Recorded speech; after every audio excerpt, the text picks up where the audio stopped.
index and then the index and then the middle finger underneath the scrotum, and then the tongue should be at the top, and then gently roll the testicle.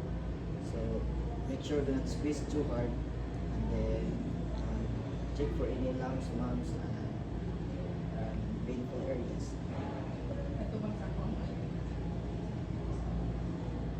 And then feel the epididymis. The testicle should be round, smooth, and hard like an egg. And then the epididymis is not as smooth. Epididymis is not as smooth as egg-shaped testicle. And then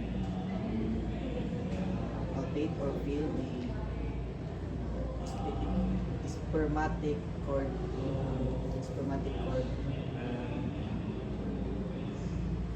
Make sure that